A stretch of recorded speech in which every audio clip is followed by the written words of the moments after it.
Stock மார்க்கெட்டில் எனக்கு பெருசாக அனலைஸ் பண்ண தெரியாது. ஸோ நான் இதில் எப்படி மணி பெருசாக ஏர்ன் பண்ணுறது அப்படின்னு நினைக்கிறவங்களுக்கு இந்த வீடியோ வந்து பார்த்தீங்கன்னா யூஸ்ஃபுல்லாக இருக்கும். மறக்காமல் வீடியோ வந்து பார்த்தீங்கன்னா கண்டினியூவாக பாருங்கள், ஸ்கிப் பண்ணாதீங்க. ஸோ ஜஸ்ட் ஒரு ஈஸி ஸ்டெப்பு தான். ஸோ நீங்கள் ஜஸ்ட்டு போய்ட்டு கரண்ட் பைபேக் ஆஃப் ஷேர்ஸ்னு மட்டும் கொடுங்க. ஸோ இதில் வந்து பார்த்திங்கன்னா ஏதோ ஒரு வெப்சைட்டில் ஓப்பன் பண்ணிங்கன்னா ஸோ இந்த மாதிரி என்னென்ன கம்பெனி வந்து பைபேக் பண்ணிக்கிறேன் அப்படின்னு சொல்லி வந்து பார்த்தீங்கன்னா அனௌன்ஸ்மெண்ட் பண்ணுவாங்க. ஸோ இவன் வந்து பார்த்தீங்கன்னா அந்த பைபேக் பண்ணுற கம்பெனி ஓரளவுக்கு வந்து பார்த்தீங்கன்னா நல்ல கம்பெனியாக தாங்க இருக்கும். இதோட பைபேக்கோட மீனிங் என்னென்னாங்க, ஸோ இப்போ லேட்டஸ்ட்டாக டிப்ஸ் இண்டஸ்ட்ரீஸ்னு சொல்லிட்டு ஒரு கம்பெனி அனௌன்ஸ்மெண்ட் பண்ணியிருக்கான். 625 ரூபாய்க்கு வாங்கிக்கிறேன்னு சொல்லியிருக்கான். ஸோ அதோட கரண்ட் மார்க்கெட் ப்ரைஸ் வந்து 450 ரூபாய்க்கு இருக்குன்னு வைங்க. ஸோ 450 ரூபாய்க்கு இருக்கிற ஷேரில் நீங்கள் ஒரு ஷேர் 450 ரூபாய்க்கு வாங்கினீங்கனாலோ இல்லை 400 ரூபாய்க்கு வாங்கியிருந்தீங்கனாலோ சரி, என்ன ப்ரைஸ்க்கு வாங்கியிருந்தாலும் சரி, அவன் வந்து பார்த்தீங்கன்னா 625 ரூபாய்க்கு வாங்கிக்கிறேன்னு சொல்கிறாங்க. இப்போ நீங்கள் இதே வந்துன்னா இப்போ நான் 449 ரூபாய்க்கு இருக்குங்களா. ஸோ இதில் வந்து பார்த்தீங்கன்னா நீங்கள் வந்து மண்டே வந்து ஒரு 100 ஷேர் வாங்குறீங்க, 450 ரூபாய்க்கு 100 ஷேர் வாங்குறீங்க. இவன் வந்து 100 ஷேருமே 625 ரூபாய்க்கு வாங்கிப்பானா அப்படின்னா இல்லைங்க. இவன் வந்து பார்த்தீங்கன்னா ஜஸ்ட்டு ரேஷியோ வச்சுருப்பான். இப்போ 450 ரூபாய்க்கு நீங்கள் 100 ஷேர் வச்சுருந்தீங்கன்னா அவன் வந்து அனௌன்ஸ் பண்ணுவான், 10 ஷேர் இருந்தால் அந்த 10க்கு நான் ஒரு ஷேர் வாங்கிக்கிறேன் 625 ரூபாய்க்கு அப்படிமா. 100 ஷேருக்கு வந்து 10 ஷேர் வாங்கிப்பான். நீங்கள் அதை பார்த்தீங்கன்னா 1,00,000 ஷேர் இருந்தாலும் சரி, அவன் சொல்கிற ரேஷியோ பிரகாரம் இருந்துச்சுன்னா நீங்கள் வந்து அப்ளை பண்ணிவிட்டிங்கன்னா அத்தனை ஷேருமே அவன் வாங்கிப்பான். இதே நீங்கள் வந்து ஒரு ஷேர் இருந்தால் அந்த ஒரு ஷேர் கண்டிப்பாக அவன் வந்து வாங்கிப்பான். இதுதாங்க அந்த பைபேக்கோட மீனிங்.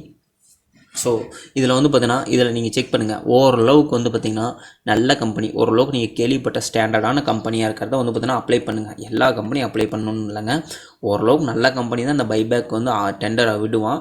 ஸோ அப்படிங்கிறப்ப அதுலேயும் நீங்கள் வந்து ஒரு ஃபில்ட்ரு பண்ணுங்கள். ஓரளவுக்கு நீங்கள் கேள்விப்பட்ட கம்பெனியாக அந்த மாதிரி வந்து பார்த்திங்கன்னா ஃபில்ட்ரு பண்ணி எடுங்க. நீங்கள் இந்த மாதிரி எடுத்திங்கன்னா ஓரளவுக்கு உங்களுக்கு வந்து சக்ஸஸ் ரேஷியோ வந்து அதிகமாக இருக்குங்க. நீங்கள் எதுவுமே தெரியாமங்க ஜஸ்ட்டு போய்ட்டு வந்து ஸ்க்ரீனர் வெப்சைட்லாம் இருக்குங்க, அதில் போய்ட்டு எந்த ஸ்டாக் பிரேக் அவுட் ஆகுது, so daily break out, weekly break out, so volume high, இந்த மாதிரிலாம் எடுத்திங்கன்னா நீங்கள் வந்து மாட்டி லாஸில் தான் ஹோல்டு பண்ணிகிட்டு இருப்பீங்க.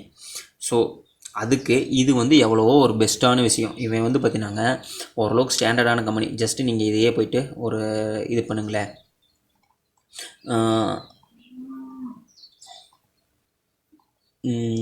ட்ரேடிங் வீடியோ போய்ட்டுங்க நீங்கள் இதை வந்து இந்த சார்ட்டை ஜஸ்ட்டு உங்களுக்கு அனலைஸே பண்ண தெரிலனாலுங்க இந்த ஜஸ்ட்டு ஒரு சார்ட் போட்டு டெய்லி சார்ட் வச்சுக்கோங்க. அப்படிங்கிறப்ப இவன் அனௌன்ஸ்மெண்ட் பண்ணுறப்போ இந்த மாதிரி இவன் வந்து பார்த்தீங்கன்னா ஒரு 500 ரூபாய் அனௌன்ஸ்மெண்ட் பண்ணுறான், 625 ரூபாய்க்கு வாங்கிக்கிறோன்னு சொல்லி அனௌன்ஸ்மெண்ட் பண்ணுற டைமில் நீங்கள் 500 ரூபாய்க்கு பண்ண அன்றைக்கே வாங்காதீங்க. ஸோ விடுங்க, ஒரு 1 வீக் விடுங்க. அதாவது பார்த்தீங்கன்னா ஏதாச்சும் ஒரு லோ வந்துட்டுங்க திரும்ப ஒரு ஹை திரும்புதா அப்படின்னு பாருங்கள்.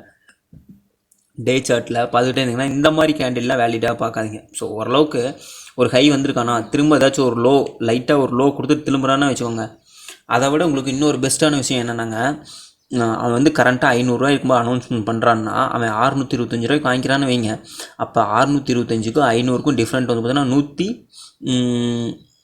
எவ்வளோங்க அவன் வாங்கிக்கிறேன் சொன்னது 625ங்களா. ஸோ அப்போ வந்து பார்த்தீங்கன்னா 125 பாயிண்ட், 125 பாயிண்டில் அப்போ கரண்ட்டாக இருக்கிறப்ப 500 ரூபாய் இருந்துச்சு. அப்போ 125 பாதி 60 பாயிண்ட் கீழே இறங்கினதுக்கப்புறம் நான் வாங்கிக்கிறேன் அப்படின்னு நீங்கள் நினைங்க, புரியுதுங்களா?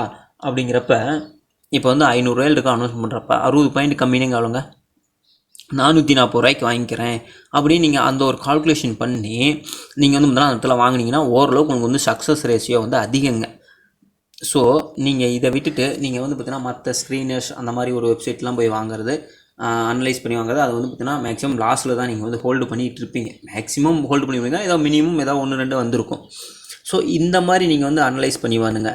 இன்னும் கொஞ்சம் டீட்டெயிலாக நான் பண்ணணும் அப்படின்னு நினைக்கிறீங்க. ஸோ இன்னும் கொஞ்சம் இந்த அப்கமிங் போர்ட் ஆஃப் டைரக்டர்ஸ் இந்த மாதிரி போயிட்டுங்க மணி கண்ட்ரோலில் போனீங்கன்னா இந்த மாதிரி இதெல்லாங்க, இந்த போனஸு, ஸ்பில்ட்டு, ரைட்ஸு, இந்த மாதிரி ஸ்பில்ட் எது பண்ணுறான், ரைட்ஸு எது பண்ணுறான், ஸோ அப்படின்னு வந்து பார்த்தீங்கன்னா அந்த மாதிரி அனலைஸ் பண்ணி ஸோ நீங்கள் அந்த மாதிரி கூட பண்ணலாம். இது இன்னும் கொஞ்சம் அதுக்கு அடுத்த லெவலுங்க, அந்த பைபேக்கு அடுத்த லெவல்.